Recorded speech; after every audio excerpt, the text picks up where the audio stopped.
Welcome to the John Sandwich Show. Can't believe It's not gonna look like Bane anymore when I'm going to be talking. Swear to God, it felt like I was drinking this beer for 2 hours. that. And It's it's a scam. Did it touch you? Did it touch you? Yeah, it made me feel things. Should we let everyone else in on the conversation? If it's too loud, they just turn it down, right? Perfect sandwich.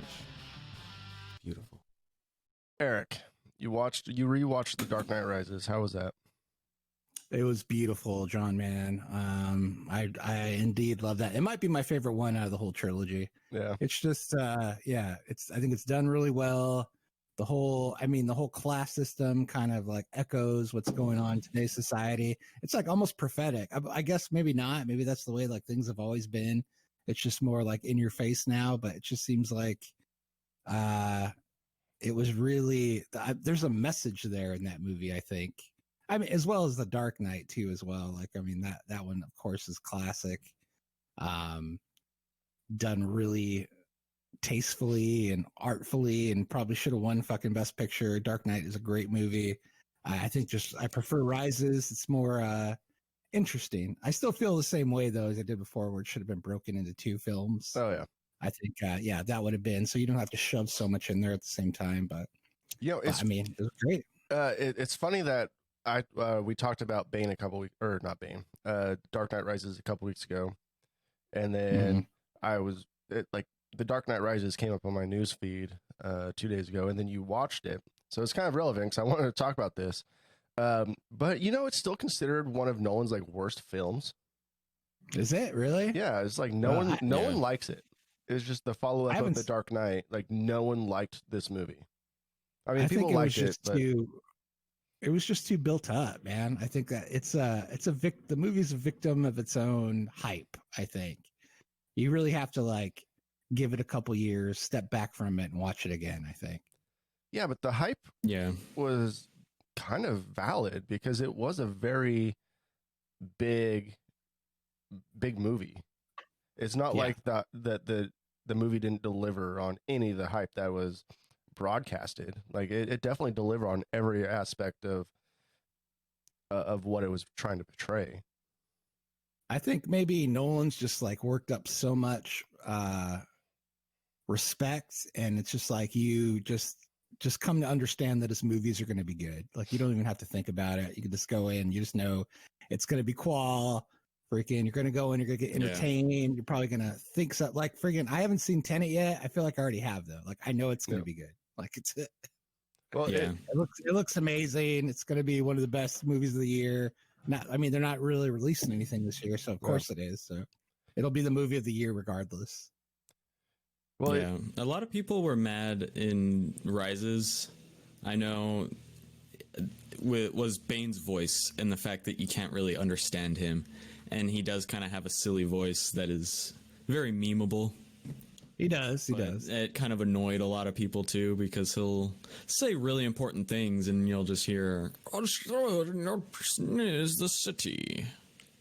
That's what I think it benefits from multiple watches, so you can understand what's being said.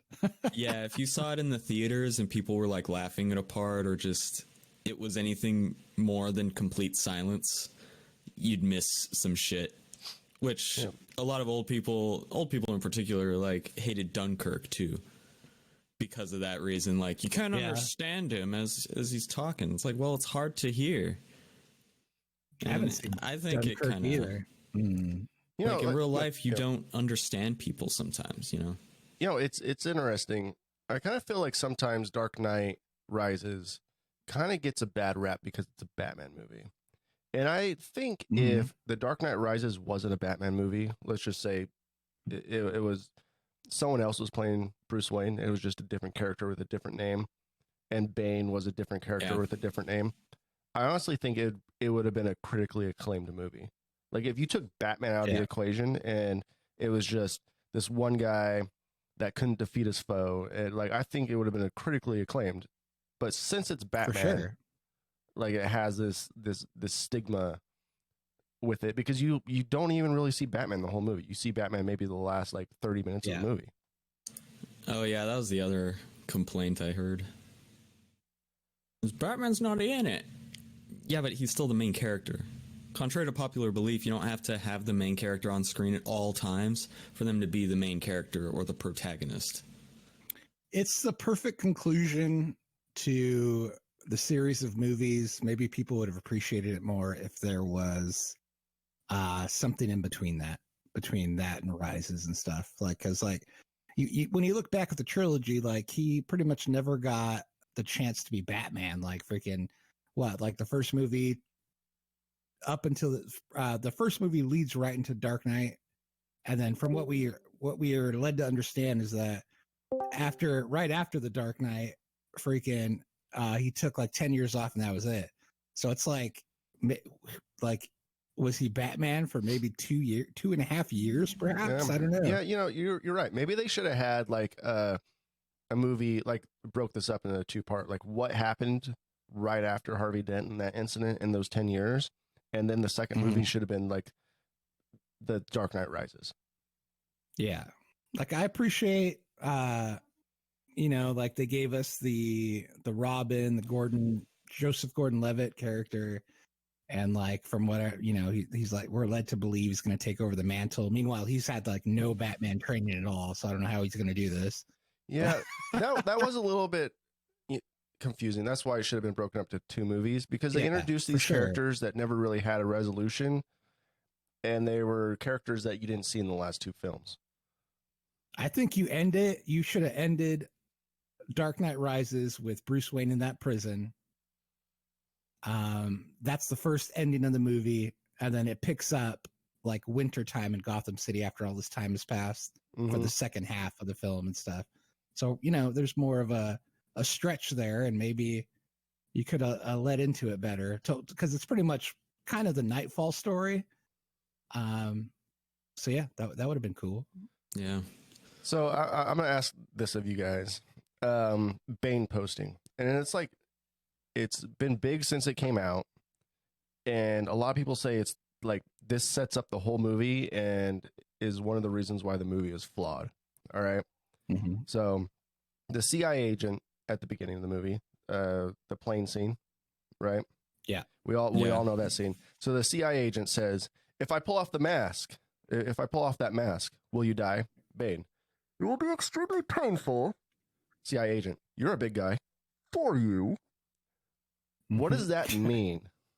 Like this is getting people like up in arms, because this is the article that posted off, and this is pretty much why a lot of people say like the movie is crap, because of these few lines don't make sense and sets up the whole movie for not making sense. I took it as, you pull this mask off of me, I'm going to beat the shit out of you. So it's going to be extremely painful for you if you pull this mask off. But that's how I took it. You could say, you're a big guy. Yeah, for you. Oh yes, that is true. That's true. There's a double thing. Do you think that was done deliberately, or was that a fuck up with the editor? Like, did the editor just thought that seemed better? So there's been a lot of like questions asked, even with Tom Hardy himself, and there's not been a clear answer. So it's kind of getting people, even though like when did this movie come out? 2012, 13? Mm-hmm. So we're almost 10 years later, and people are still talking about these few lines. It's a penis joke. It's like, you're a big guy. Well, for you, he's saying that, that he's large down in the Bane pants. Yeah. But it's a curious few lines though. And it's weird that almost 10 years later, we're still talking about these 4 lines in a movie that sets up the rest of the movie. Well, there's a lot of bad lines in the movie for sure. The dialogue could have been done completely. I think the one that stands out for me, which is just horrible, is when Bane says like, "So you've come back to die? So you come back to die with your city?" And then Batman's like, "No, I came back to stop you." Like, that's kind of lame. I think Tom Hardy on the nose. Tom Hardy's lines, I feel like, were amazing. Christian Bale's could have been done a lot better. For sure. And that's been like, I think that's been a thing. I think Nolan's handled it better throughout the series, but like even with the Tim Burton films and stuff, it's like these are Batman movies, but Batman always ends up being a supporting character rather than the basis of the whole movie. Yeah. Yeah, which is Yeah. It's I kinda always like that. a villain show. Oh, but Which I is nice. also I also feel like in The Dark Knight Rises, it has some of the best lines out of any Batman movie. I agree. Do you feel in charge? Like that has to be like the most powerful movie line like ever. Like to put like You no feel violence in at all, charge. just putting your hand on someone's shoulder and asking them if they feel in charge. You know, like how powerful is that? Right? I was a spectator watching in a theater, and I did not feel in charge at that moment. Tell you what. Yeah. I wish I had that much power on people. Sometimes, sure. you know, it's like, Yeah. you know, I like one of these days at work, I really want to go, do you feel in charge? Maybe to But, like my like- director.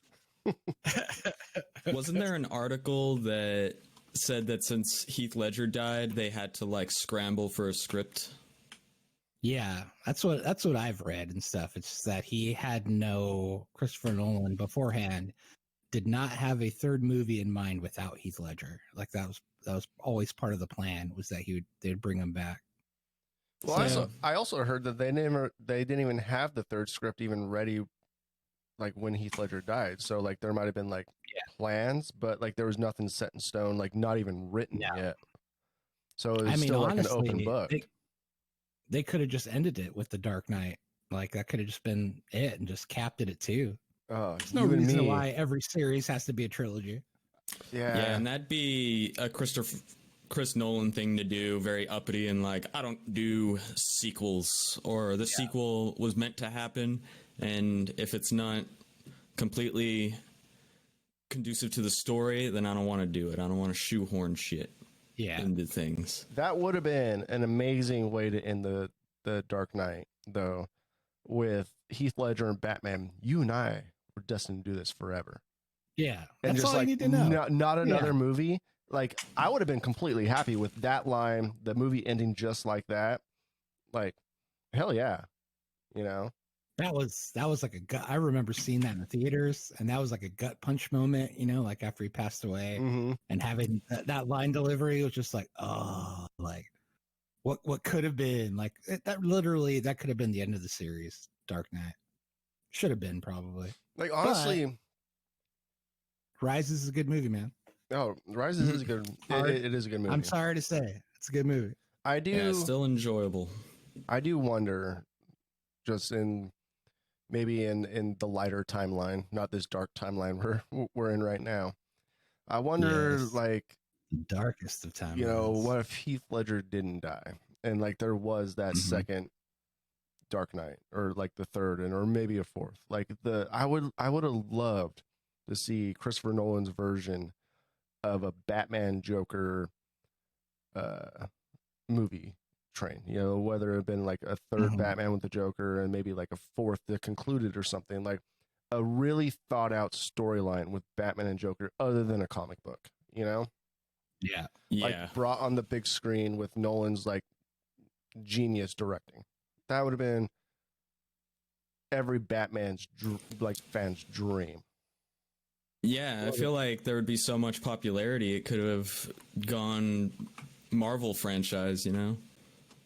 Just like 8 consecutive movies, all with Heath Ledger and the Joker and like other villains that are Heath Ledger-esque.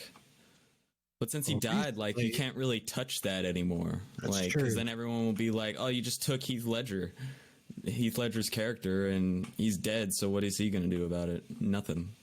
Just kind of, it's blocked off now. Just like that kind of character, you know." They did kind of put a cap on it. Yeah. I don't know if it's doable anymore. I mean, For real. Like, All right. obviously the Leto Joker didn't work. I mean, I know people like he won an Academy Award and everything. Joaquin's Joker, very interesting. I don't know if that character though works well with a Batman film. I think that's like a one and done. I think that they should just let that one go. Yeah, I don't know. We'll see who is it directing the new one? The Planet of the Apes guy? Yeah, Matt Reeves.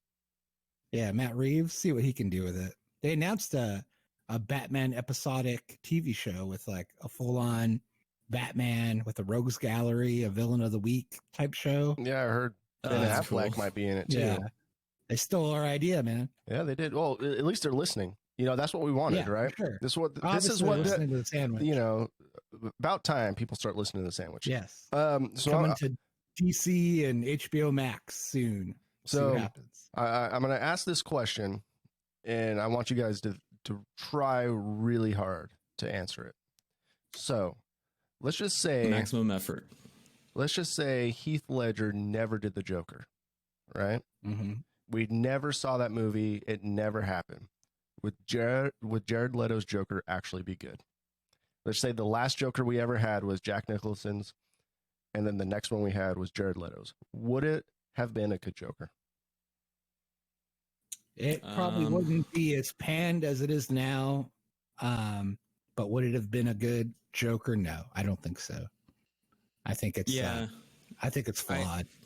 I have faith that people would have seen how fucking terrible it is, because like they hate Batman and Robin, you know, because of bat nipples and other like silly things that are just not like the character, I guess. Mm-hmm. Like, come on, Batman is a detective. He doesn't have a bat card. He doesn't bust through a hole in the wall and it turns into a bat symbol because he made it that way. That's just fucking silly. And the Joker doesn't get face tattoos. All right, yeah. So think of it like this. Without Heath Ledger, there would have been no Heath Ledger influence, like the inflections on his voice and other things that Heath Ledger did. You have to realize, like, even though like Jared Leto was trying to do his own Joker, you still based still have to Ledger's Joker. Exactly. So without Heath Ledger's, you don't get a lot of that, the inflections in his voice. Maybe not the over the topness, because it's the Joker. You have to outdo somebody, right? Or you have to make it your own, because Jack Nicholson's was so good. Heath Ledger's was Academy Award winning. You don't have that stigma. The last one you have is Jack Nicholson, which was a great Joker, very comic booky, very awesome. You know, for the time, it was Tim Burton. So you don't have that stigma of like having to outperform everybody. Yeah. That's true. Yeah, the Joker character really is just like a big trophy. Or, you know, it's like a societal icon that everyone strives to meet and overperform, but everyone has to do it their own way. It's kind of crazy. Same with Batman. There's so many Jokers and Batman out there. Will a real Batman please stand up? Please stand up. Please stand up. And I think, arguably everyone's done a different interpretation of it, which is amazing. Just like one character and all these different ways to take it. I just don't think Ledger strayed too far. Leto strayed too far from Ledger. Yeah, maybe not far enough. Yeah. So maybe it's like it's the same thing. He's the anarchist, but of 2020 time, or like whenever that movie came out. Definitely where it's like I get face tattoos and like I wear bling and shit. Maybe if there was no such thing as SoundCloud rappers, maybe that Joker would have been more well received. I think. Yeah. Maybe don't blame it. Yeah. No, it's the fucking SoundCloud. It's definitely an interesting thought, though. You know, it's just I don't know. So speaking of like the light timeline, we all had like we have this big group text, you know, that we talk with each other all the time. And Eric mentioned the dark timeline, and you said that, and I was like, man, we really are in a dark timeline right now. We are. It's the darkest of timelines. Yeah. I'm just waiting for Abed to switch over to a better timeline that we got going on right Yeah. Right. Think of a better one, please. now. Yeah. I'm done living this scenario. Let's go back to normal. Yeah, it's time to reset. I don't know, man. I've been thinking a lot about normal lately, and I'm not gonna say it depresses me, but it definitely, before this happened, before 2020, you'd always see on Facebook or social media is like, oh, 2019 was the worst year ever. I can't wait for 2020, or 2018 was so bad. Blah blah blah blah blah. It's like, after this, I don't know if people could use that excuse anymore. Like, after this, it's your own fucking problem, and it's not the year, it's you. Like, this 2020 has been everyone's worst year ever. So like after this, people gotta stop using this years as an excuse for next year will be better. You know what I mean? Yeah. Yeah. Right. Like 2021 is worse than 2020. It's like, was it though? Yeah. Like as a whole. If the pandemic's gone and people are allowed to roam about the streets, is it really? Yeah. We've hopefully hit peak shittiness. One thing that Who knows? I got a couple new things with me that have developed over maybe the past week or so. One is my candle that I got, the Disneyland candle, the Pirates of the Caribbean candle. Yep. I never liked it, and then Emily started lighting it more and more. And as some of the stuff started burning off, it started smelling better and better to me. So it's like, it's not really pirates, but it definitely has like a sea salty type scent to it. Mm-hmm. Like, and then with the crackle and the sea salt, I had it burning one time in the garage downstairs. Like, just our offices are pretty much down here. And like there were crows outside, like cawing, and freaking, I could have closed my eyes and felt like I was on a pirate ship or something. It was pretty nice. It's not Pirates of the Caribbean, but it's definitely better than I made it sound initially on my initial review. So I would say I would recommend it. It's pretty good. Yeah, I was about ready to say, is the candle better because each day your memory is getting more distant of what Disneyland I think used so. to be? So yeah, I'm stopped remembering what it's all about and stuff. It's like a Neverland situation where I just don't remember. Or maybe things are just so bad now that any kind of little bit of semblance of something nice is like the most amazing thing ever. Yeah. Sometimes I'll go outside and I could smell where a cat is pissed, and like in my yard or whatever. No. You laugh right now, but then it brings me back to a Disneyland ride. It's a Small World. I was like, does it? Does it smell like cat piss? And yeah, it does. Small World? Yeah. Because that's where I'm pretty sure that's where all their cats live or whatever. Oh, but yeah. it It's smells overrun. It smells like a little bit of chlorine water and cat piss. And I was like, man, that smells like it's a Small World right now. And I got a little happy. I was like, if you smell what the Small World is cooking, it's cat piss. Yep. Another thing that's come to light for me is a little thing called Agar 35, and I'm not trying to promote their product or anything like that, but it's called Agar 35.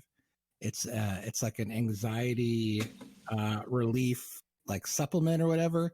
It's like all natural. So like I've always had issues with anxiety, which I think I've talked about on the show before, and like I even went to the doctor and they prescribed me like some medication to take. And while I was waiting for my medication to be filled, I was like online and reading about it and like reading all the side effects. And I'm like, nah, like this is not for me. And that gave you anxiety. Yeah. And that gave, the thought of taking these pills gave me anxiety. So I'm just not like a big pill guy or anything like that. So one of Emily's friends recommended this anxiety medication for her. It's just like over the counter. You can just buy it off of Amazon. It's like a natural path type thing. Yeah. It's like a natural, organic. It's like on the site and stuff, it's like, yes, this is what Tibetan monks give people and score. Mm. Like freaking anytime you want to say sound something good, you got to bring Tibetan monks into it. It's like I've never met a Tibetan monk in my life, but for some reason, I have like so much respect for them. I don't know. But like I grabbed it and Emily never took it. So I'm like, well, I paid this money, I'm gonna try it out. And for me, like I'm sure like a lot of it's psychosomatic because like it right when I take it, it like tends to work right away. It's probably like all in my head, but you know, like whatever works. So like when I take it, it does take the edge off. Placebo or not, it does take the edge off. So for all you people out there with anxiety, maybe give Agar 35 a try. Yeah, what is that made out of? Well, let me see. I got the bottle right here. Actually, it is. If it just says agar, I'm gonna scream. Ingredients: agar 35. Agalaria terminalia tribula, terminalia bellarica, umbilica affinicalis. I can't pronounce most of these things. Whatever it is, pretty good. Check it out. Nice. I'm glad it's working out for you, man. Yeah, it's nice. It works better at night for some reason. Like freaking when I take two in the morning, then two at night. The at night one, when I get into bed, I'm just like fucking. I get like zen, like really quick. Yeah. So there's something to it. I think there's something Tibetan monkey to it. Nice. How's the diet going? Are you still drinking that claw? Yeah, still doing that stuff. I've pretty much cut out the beer. Like, you know, I'll have one every now and again. But like mostly, yeah, I try to cut that out. I'm walking every day. Wait, hold on. So what'd you switch to? If you're not drinking beer, what are you drinking? Oh, just claw, or like I'll have like a glass of wine. All right. So you're not cutting alcohol out. You're just cutting out the beer. Yeah, The heavy yeah. calorie drinks. Yeah, but I still don't like. You know, it's more few and far in between when I do it. Like I'm trying to really cut because like I don't know if my diet's really changing much, but I don't think my diet's ever been the problem. Like I still feel like a lot of it has to do with the whole thyroid thing. So like I'm constantly fighting against that. But I feel like I'm in a pretty good place right now where I'm walking a lot and I'm really watching what I'm eating. And then yeah, I'll have like a glass of wine or like a claw when the occasion calls for it. Yeah. Or even beer. Yeah. It's like I didn't quit off cold turkey, but I just try to do everything in moderation right now. Yeah. I have a weight, but we don't have a scale here, but I would like to think I'm down. Yeah. Some weight. I would hope so. Yeah. Nice. Yeah, I've been trying to not drink as much too. Mm-hmm. Because you can only take so much. At some point, even when you're young, you start to notice your body is not doing as well drinking just constantly every night. Yeah. Yeah. Like 4 beers a night is pushing it. Once I get down like 50, 60 pounds, I'll go back to craft beers. No problem. Yeah. Yeah. I still drink. I mean, the only time I drink those during the weekends because I just, usually when I'm getting off work, I am too fucking tired to drink a beer. Like, for sure. You know, but I do have my beer on the weekends. So, how's work going, by the way, with everything? Oh, still man. Masking it up. Oh, yeah. Messing it up all the time. Fucking, my manager was out, so I was acting manager this last week, which is just fucking, you know, so I have like my job I still have to do, and then my manager's job, which now I inherited for the week. Nice. And I was like, fuck, man. Like, I have so much shit to do. Like, your job and my job. Answer me one question. When you were acting manager, did you feel in charge? I felt in charge. Felt in charge. But did you feel in charge? Dude, I fucking put my hand on people's shoulders all the time. I was like, do you feel in charge? Yeah, so it was a little hard. It's not like they took my job that I was doing previously like off me and someone else was doing it, and then I was just acting manager. It's like, all right, John, so you're gonna do your job, and then you're gonna do your manager's job, and then you're gonna stay late every single night because you're doing your manager's job. You're coming early every day because you're doing your manager's job. It was a lot. I mean, which is fine. Like the week went through is smooth and everything. It was just like it was a lot, man. But other than that, it's good, man. Work is good. Fucking. That's that. I finally have a Saturday off. The last two workable Saturdays, because I think was it last week? Was last weekend I worked Saturday. Last week I believe you did, yeah. And then the weekend before that was the 4th of July, and then the week before that I worked on the Saturday. So I actually have a Saturday off, which feels pretty nice, to be quite honest. I haven't had a Saturday off since 4th of July, so I've been working 6 days a week. Just too much, man. It's a lot. It's a lot for any one man, even a John man. Indeed. Yep. The Johnman. It was good, man. I mean, I don't know. It's it's hard. And I think this is what makes me a good manager, is because I'm not driven by money. So I'm driven by doing a good job. I'm driven by other people doing their job. But I am not driven by money at all. I'm one of those people that if you could get rid of money, I would. Give me this bitch. Did something just break? Sorry. Yeah, one of the kids knocked over a glass. Uh-oh. Did it crash? It or did it break? crashed. Yeah, it broke. Did it other adjective for breaking? It shattered. Nice. Nice. Yeah, so Oh God. John and I last night we talked for like what, an hour, John? We were just bullshitting. We didn't podcast. We didn't record anything. We were just bullshitting, and he was playing his game. I was drinking some beers. It was a pretty good time. Yep, Amazon orders 2 stops away. Amazon Fresh. Amazon Fresh. Lifesaver. Sometimes when you want to stay alive, you got to do the Amazon Fresh, man.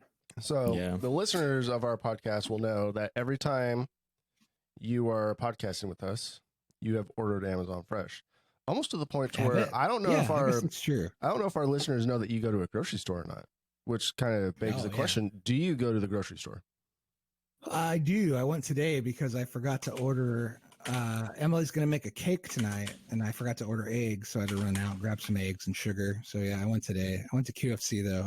I know, like, I used to have all these amazing Safeway stories. I don't live close to one anymore. So, but QFC seems to be like they got it going on over there, man. Quality food, man. That's their name. It better be. Yeah, I feel safe when I go there too. Like, I don't feel like I'm about to get a virus up in my body.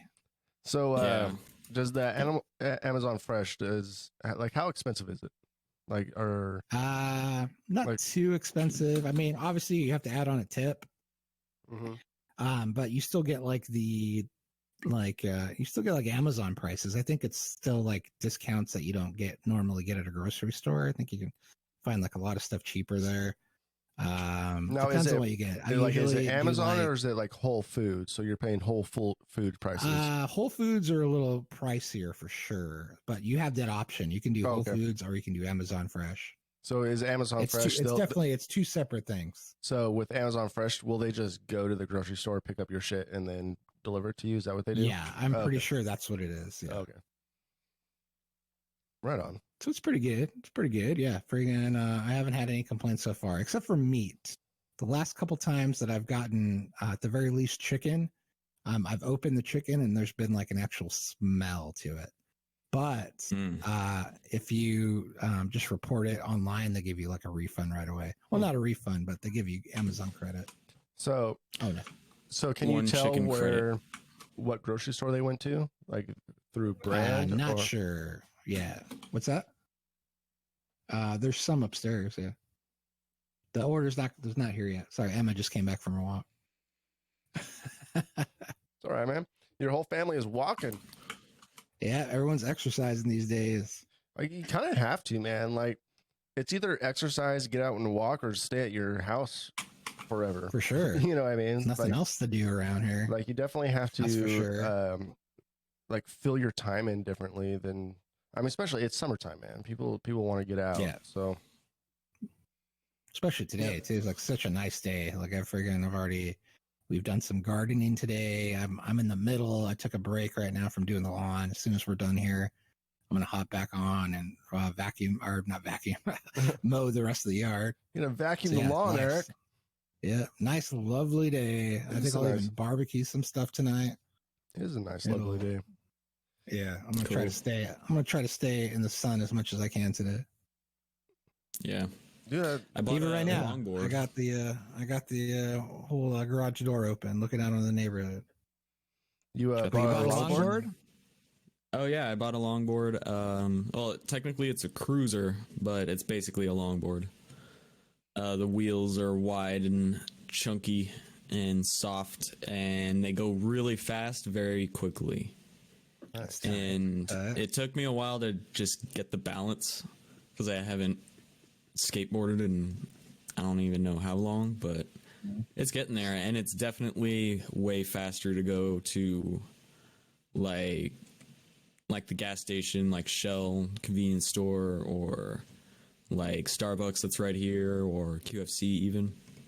It's pretty great. It's fun. And it is gets you cool. outside, and it's like surfing, you know? Like it's just enjoyable. You get there fast. I think it's more enjoyable than a bike just because you're freer. You can just grab your skateboard and walk around.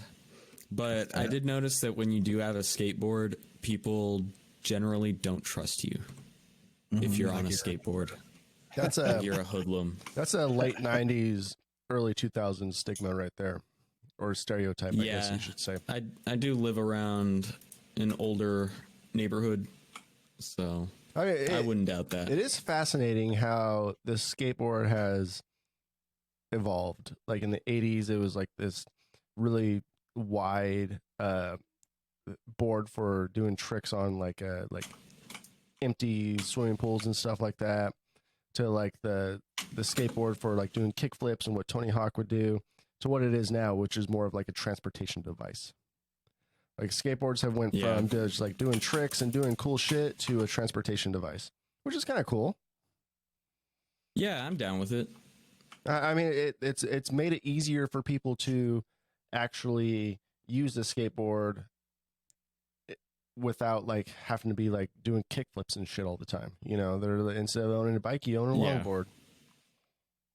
Yeah, and those skaters now have kids, and they don't care, obviously. So it's building up a little bit. That is one industry More- that a is lot more. definitely like one sport that is definitely dying is the skateboard like industry. Well, not the industry, but like the sport of skateboarding, like doing like the tricks. and, Don't be so sure. They Yeah. the Tokyo 2020 is going to have its first year with skateboarding.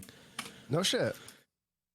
Yeah, and there's actually more people that skateboard than ever. It's just it's not as marketable, you know. Oh, okay. Like you're not seeing the commercials of kids skateboarding and all that, but it's really huge, and there's starting to be those like second generation, third generation skater kids Okay. who are like 5 years old and are masters of the art and have 10,000 followers on Twitch or on YouTube or something.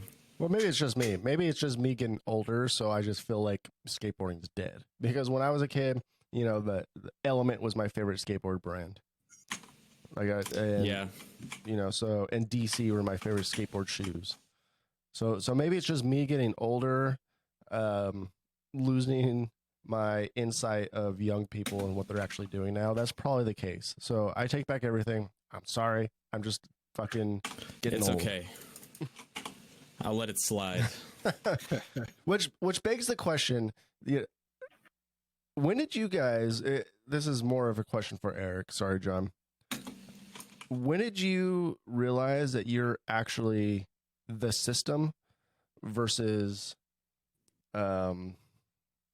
like this counterculture? Because there comes a point in people's lives to where you're fighting the system, and then after a certain age, you just become the system?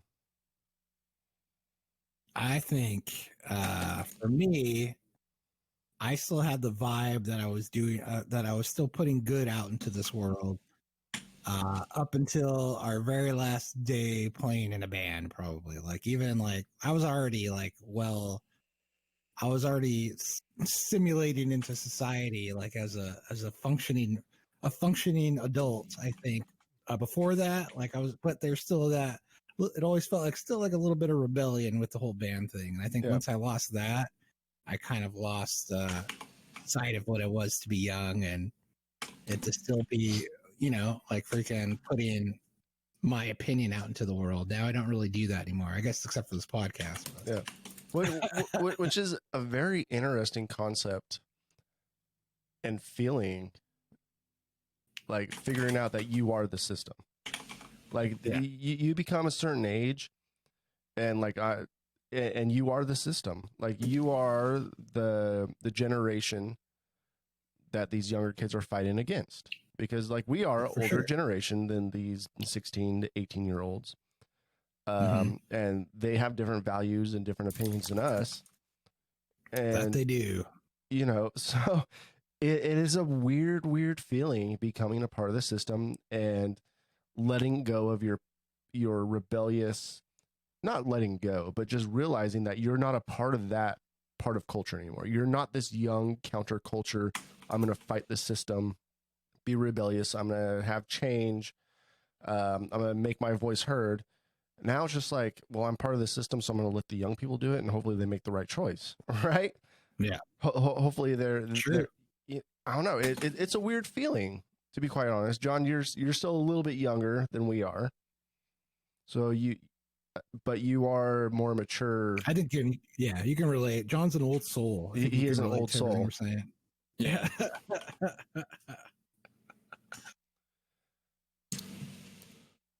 But it is a weird feeling. So like, I don't know, get to that point in your life to where you're part of, you it's are never the system. too late to rebel, you know? True. You can always rebel in different ways. I think adults have a lot better ways to rebel because they have things like money. They can just be like, well, I don't want to do that, so fuck that. Well, you know what? Kids, they have to rely on their parents and you know what an adult all that, so they feel like they can't rebel. I don't know. An adult's way, an adult's way of rebellion is donating to a charity. That's true. You know what I mean? You're like, oh, what? You know what? I'm going to donate to this charity. The irony of it, though, too, I think, is like a lot of that rebellion and everything like that. Like, it's more of an idea when you're younger and stuff. It's more, I guess, all about raising consciousness, but you're not really making a difference. Like, the only way to truly make a difference is to assimilate and to do it within societies. Oh, you sound like the system right now, Eric. Right? Yeah, it's a very system thing for me to say. Right? If you well, most rebellious things are just like capitalist marketing ploys anyway. Like, oh yeah, shop at Zoomies. That's how you be a rebel.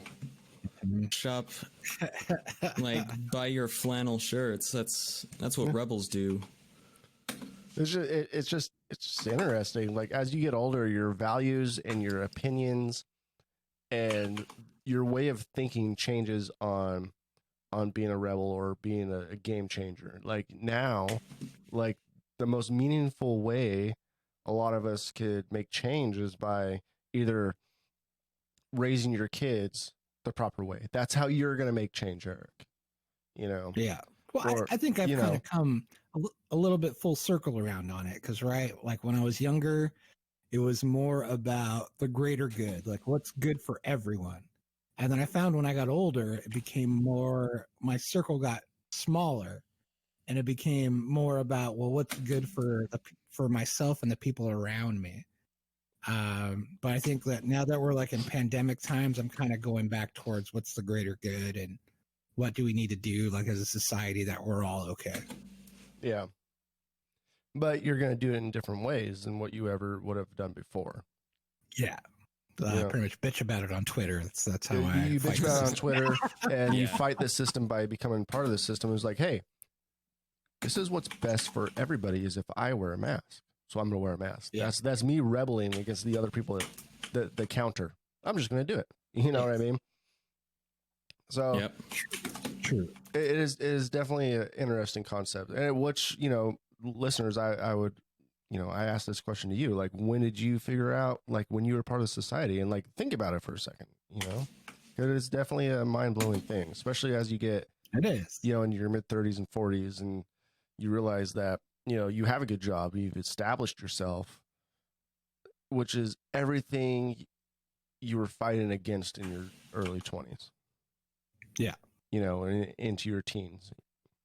So it's very interesting.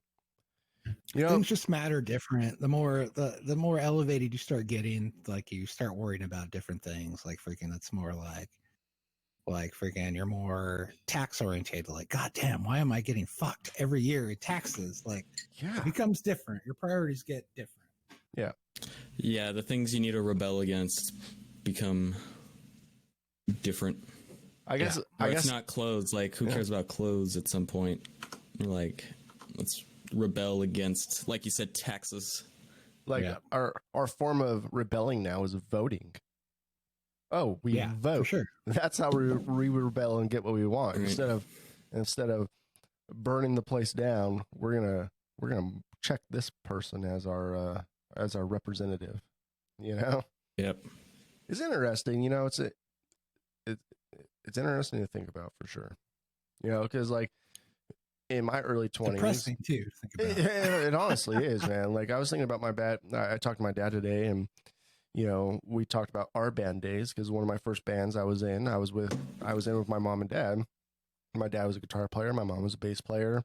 You know, I was a drummer, obviously, and we had a singer, and we were just talking about like how great those times were. Like they were awesome. We had a Mhm. lot of fun, but we also talked about other people's problems, which we had an outside band member that wasn't part of the family that always had fucking problems. We had a couple of them, you know, Mhm. and like I was talking to my dad, it's like I really don't miss being in a band because of other people's fucking problems.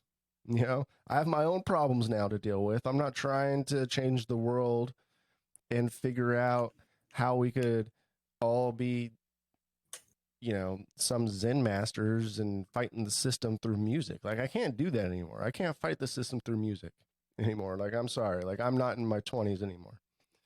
You know, and then that kind of depressed me. It's like, fuck, I haven't, like, I will diddle daddle on like my practice pad every now and again. But it's like, I haven't set up my drums or played drums in like a year or 2 years. It's like, Mhm. fuck, man. It's been a while. I am definitely not a part of that culture anymore. Like, so I guess my answer would be like the same. Like, when we quit the band, like, I officially became part of the system and I Yeah. officially stopped fighting against it. That was the transition. Well, like freaking, I'm gonna need to learn how to live in it if I'm gonna be happy, pretty much. Yeah, exactly. And I guess we fight the system different ways now. Like I fight the system by talking about it. Like that's what I do. I talk about the system. Like in this podcast, we talk about the system and like the flaws in it.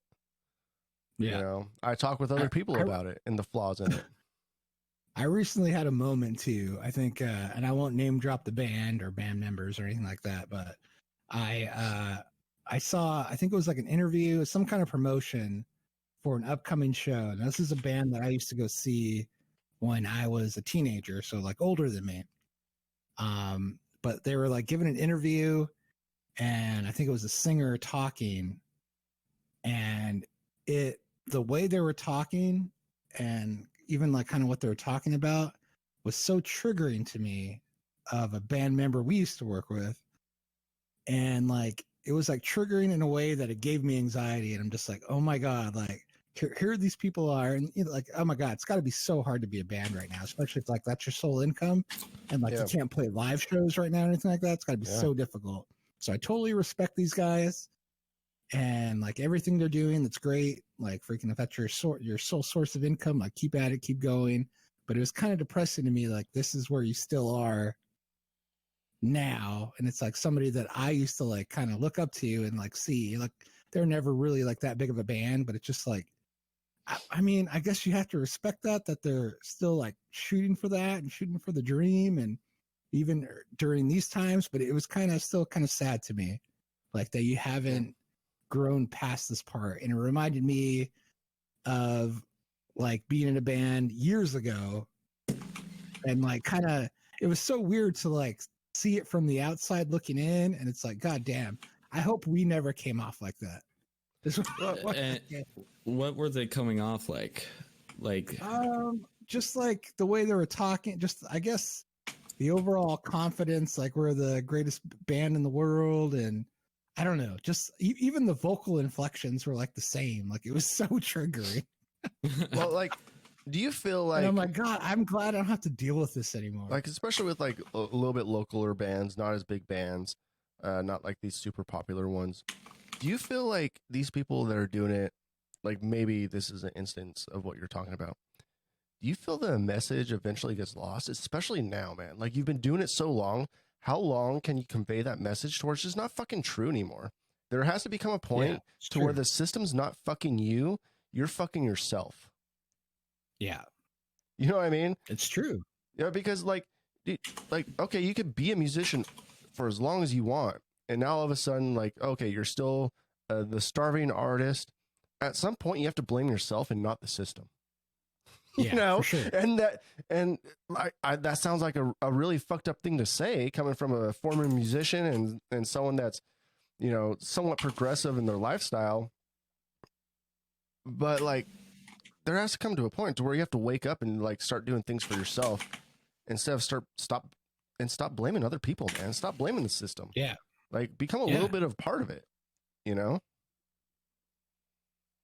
So I just feel like those people, like those musicians, their message just gets lost because people can't follow that. Like who's going to follow that? You've been doing this for 20 years, 15 years, and you're still in the same spot and you're blaming somebody else. Yeah. That's like, tough. maybe you should start writing music about how you fucked up and not how the system has fucked you over. Yeah. Something real.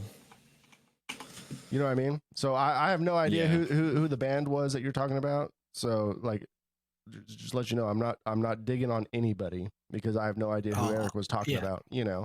So I'll drop it on Q chat later. All right, cool.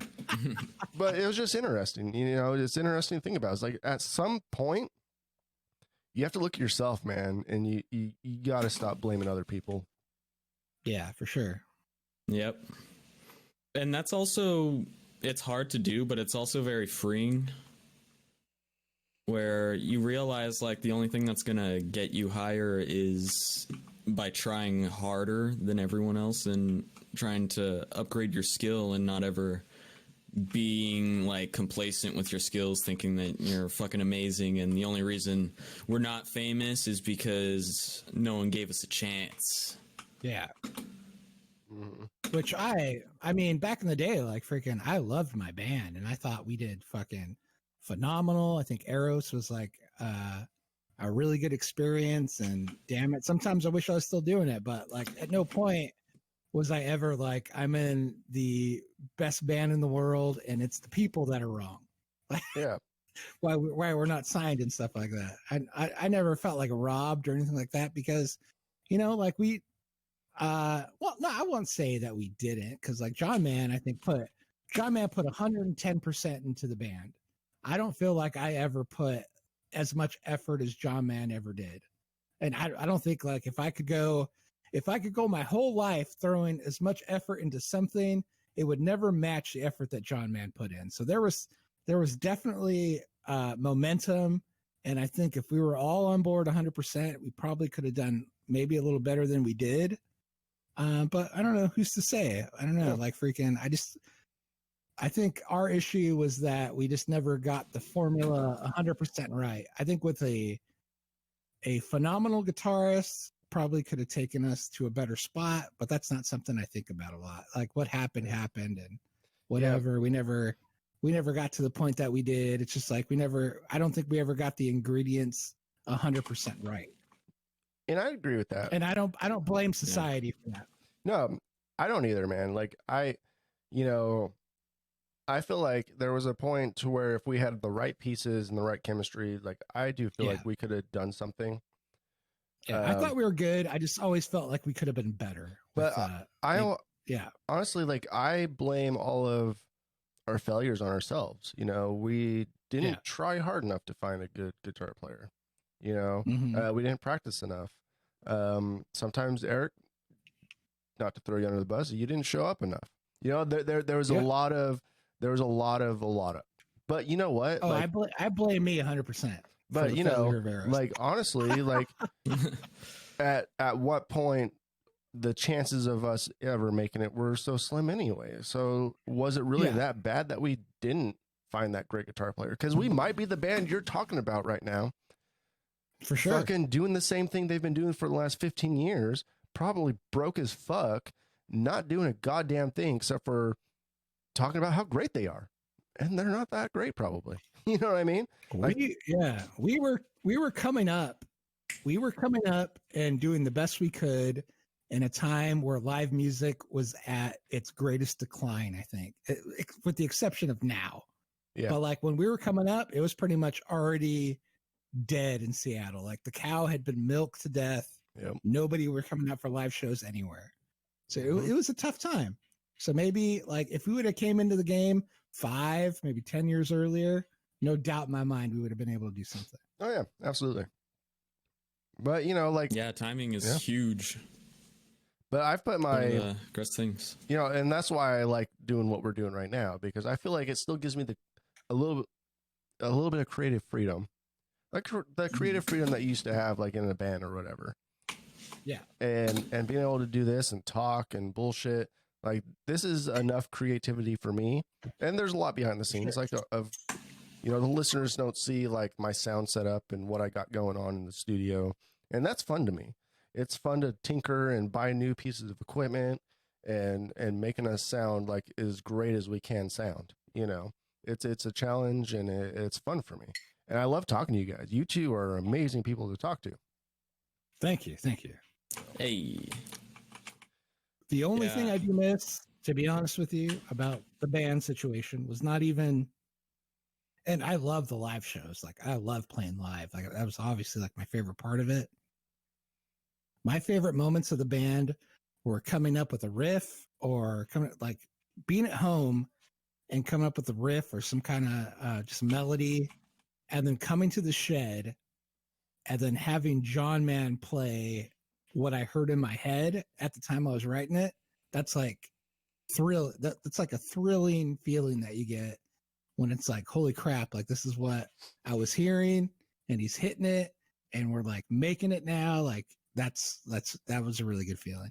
You and I definitely had a great chemistry musically. Yeah. And like I've always fought for you to always be in the band, because like there was just something special between you and I that we had. For sure. You know, the bass player drummer. That's something I've always felt. Yeah, always felt blessed with and stuff. Is like certain members and stuff. I didn't really have to worry about it so much because it's like it's like I never had to come to practice and be like, well, I hope we can do this. Like it was always like, well, of course we're gonna do this. Like freaking John Man's gonna figure this out. Like I have all the faith. And even Brandon and stuff coming in with stuff. It's just like it always felt so. Coming to you guys with something almost felt so surefire. Like we're gonna do something with this. Yeah, it was so positive. Yeah, such a positive period. It was a lot of fun, man. It was a lot of fun. Like honestly, and we all got to remember the Kobayashi Maru.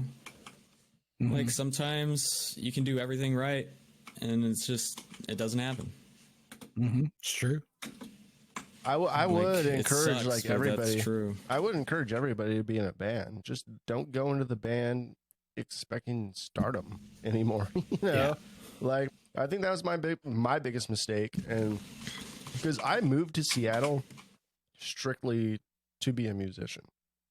I started my first business strictly so I could fund my band. You know, everything I did in life up until I was like 27 or 28 was for my band, because I had 100% feeling that eventually I would make it. you know, so like everything I did was for the band. I started a business for the band. I moved to Seattle for the band. For a band, you know, found you guys.